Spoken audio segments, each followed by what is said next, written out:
Welcome to Sarpy Outlook, a grassroots program dedicated to promoting democratic ideals from issue-based perspectives.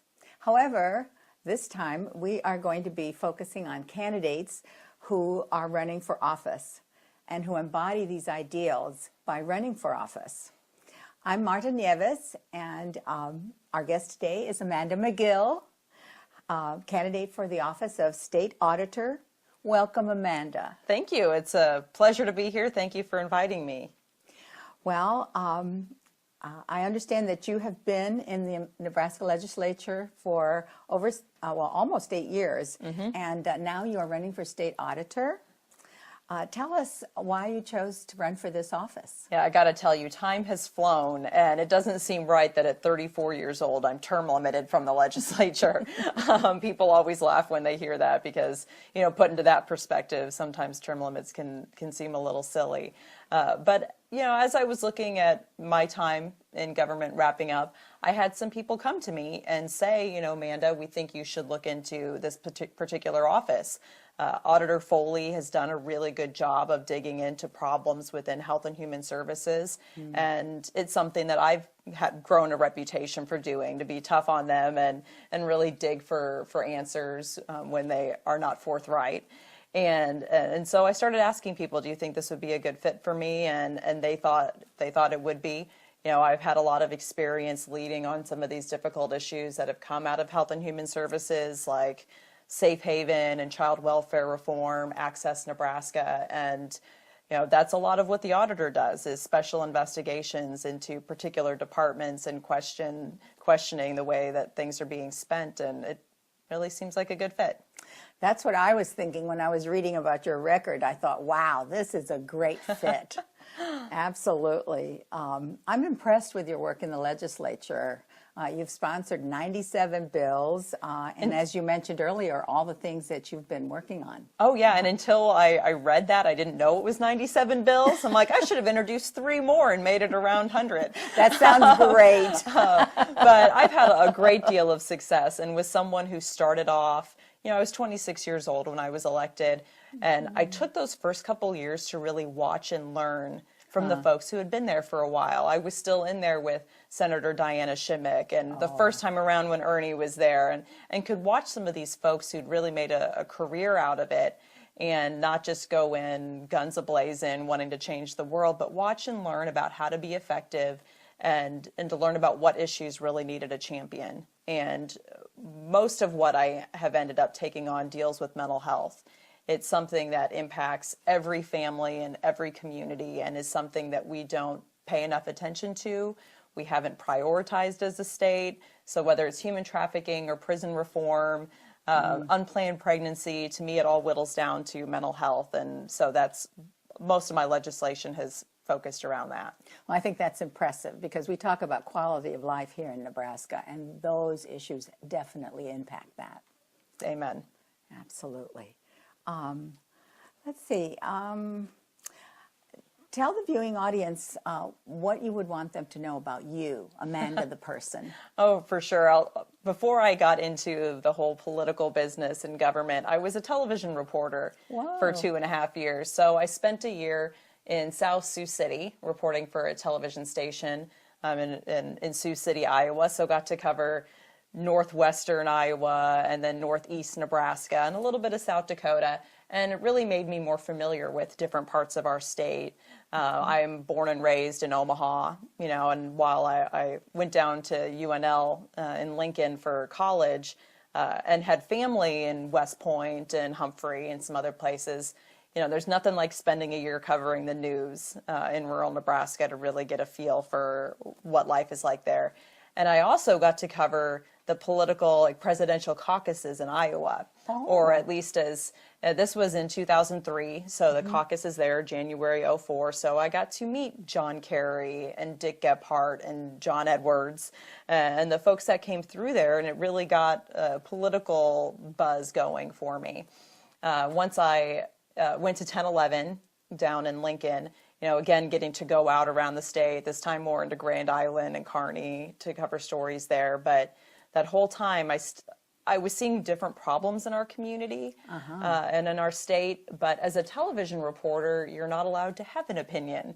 You know, you're there to report the news in an unbiased way, both sides of the story, and I got to a point where I wanted to participate in problem solving and really be able to make a difference in that way. And so I left to go actually work for other campaigns and realized that that really wasn't my thing either. I wanted to be able to firsthand solve problems and not just message and do some of those other things behind the scenes. And suddenly I found myself running for the Nebraska legislature when there was an open spot.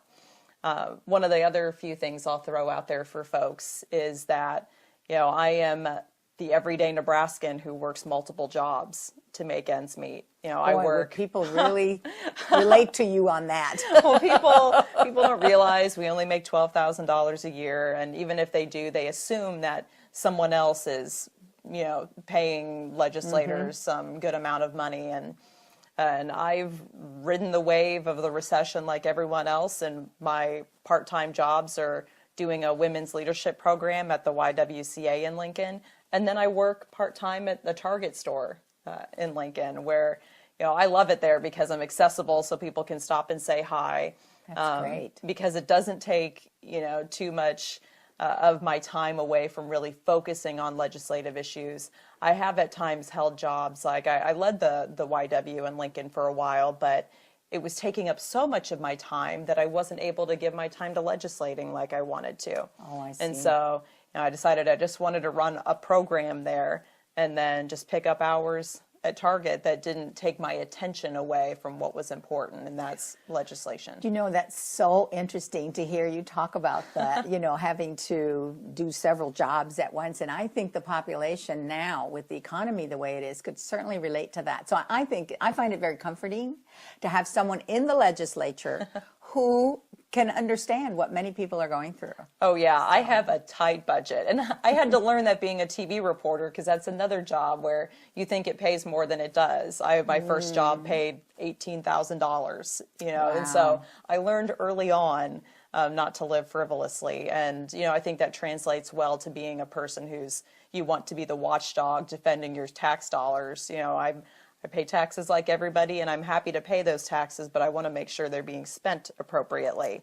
Absolutely. And for those of us who, you know, think that the government does great things and provides good services and good programming, you know, we can't do a good job as government doing those things if money is wasted or misused. I think you'd find lots of people agreeing with you. Do you know, one of the things that I think is very curious is I was reading that there are only 10 out of the 49 senators in the legislature who are women. I find that really sad and surprising. And I'm afraid it's going to go down this year. We don't have enough women who have filed to run for the legislature, and so chances are we would be sitting here next year talking about only 8 or 9 women in the legislature. Very discouraging. What's so unfortunate to me, and what I've seen through talking to other women throughout the country who run for office and experts on this issue, is that women win when they run. You know, they're just as likely to win. There's not a voter's bias against women. It's just that women don't choose to run in the first place. Just like we don't have enough women CEOs of major companies or on boards, you know, business-oriented boards or in management of businesses. Women are choosing not to throw their hat in the ring. And so we need to do a better job, those of us who are engaged in politics or in elected office, of going out and recruiting women and putting the bug in their ear that this is something that they're qualified to do. Women tend to look at job qualifications and think, oh, I can't do this, I'm not qualified to do that. Or a man will be like, well, I can do this one thing on the list, that makes me qualified, you know, and he does a good job, I'm sure, but a woman would do just as good of a job. They're just not even applying themselves in that way. Yeah. So I think, you know, I would like to see us work on some projects too, and maybe encourage women or reach out. So if you were to say, these are the positive things about running for office, oh yeah, what would you say to the women in the audience? Well, it's about tackling self-doubt just as much as anything else. You know, I think that women who see other successful women think, oh, they've got nerves of steel. that some woman will certainly be president someday, but I don't have the ability to be president. No way. I don't have the smarts to do that, or I don't have the educational background to do that. That's self-talk. That's the disconnect. People, both genders, know that women can be successful and be leaders, but it's that self-doubt that gets the best of us. And so I know that Senator DuBois and I take every opportunity we can to go and visit with women, particularly young women, and tell them those little gremlins that we have inside our own heads, and the things we had to tell ourselves when we first started campaigning. Like, you can do this, you can do this. I am by nature an introvert, and so is she. Now, TV reporting helped me come out of my shell to an extent. Had to talk to strangers. It forced me to talk to strangers, so it became, yes, this makes me nervous, but if I push through it, I know I'll eventually feel comfortable with it. And it sounds like you really have. So I know we need to listen to more of what you have to say in terms of wise words and how you would, what you hope to accomplish as the state auditor. What would be your main mission goal, that you wish to accomplish? Well, there are a couple things that I want to do. First and foremost, it's continuing the very good work that Mike Foley has done in the auditor's office when it comes to digging into the Department of Health and Human Services. I'd also want to take a closer look at programs in the Department of Corrections, because we're going through major prison reform right now. We've seen that there have certainly been some problems there, and making sure that money is being spent the way it's supposed to over there, just like in Health and Human Services. When it comes to the routine audits that state government participates in, the auditor's office does over 100 audits a year that are part of the routine, looking at the University of Nebraska, looking at political subdivisions and different programs that are required by law to be audited like that, or every couple of years. I feel that we can do a better job building bridges with those different departments. Many of them at this point in time are so terrified of audits. Now, no one should like to be audited. It is something that people should be on alert when that time period comes around, and you want to know that auditor does a good job.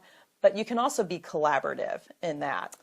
That every audit isn't going to end in a press release of some headline getting mistake in every department. And so there's some goodwill and some cooperation that can be built, because right now there are many departments that are like, we're not handing over information unless they ask for it specifically. Oh yeah, that fear factor is there. It's such a high level of fear that there's going to be some negative press release about them over something very small. If there's a serious problem, yes, there should be a press release really alerting people. And all audits are made public so people can look at them. But it's about not taking teeny tiny things and making them out to be something huge and hurting that relationship of openness and honesty between the auditor's office and subdivisions. Absolutely. Absolutely. Well, in closing, do you have a parting message? Well, just that, beyond everything I've talked about already, I have a personal story dealing with embezzlement as well that has really motivated me to want to go into this. As I mentioned before, I used to run the YWCA in Lincoln, and when I stepped back to run a program, the director that came in after me actually used my name to embezzle thousands of dollars from the agency. And so I'm using that anger that came from that situation and the lessons I learned from that to channel it into wanting to protect our state from criminals like her. I have a better idea now of what the signs are of someone who's trying to pull one over on you, including that intense, willingness to please and be happy, some of those things too that can shield you from thinking that person could be doing something like that. And so I just wanted to share that as one of the personal things that's motivating me to run for this. Otherwise, I've got 8 years of leadership experience. I've chaired a committee in the legislature for 5 of those years, was elected in a bipartisan way into that position, and have just worked hard to be a leader and to push major issues forward in the legislature, and have had a great deal of success. I think that's wonderful, wonderful to hear. Do you know, I really, really appreciate your willingness to visit with us. And on behalf of Sarpy Democrats, I can tell you that we will do everything in our power to help you get elected. And Nebraska really needs your clarity of thought, your grasp of spending the dollars in a very wise way to effectively result in what we call Nebraska the good life. Amen. So thank you. Thank you for having me. Thank you so much. My pleasure.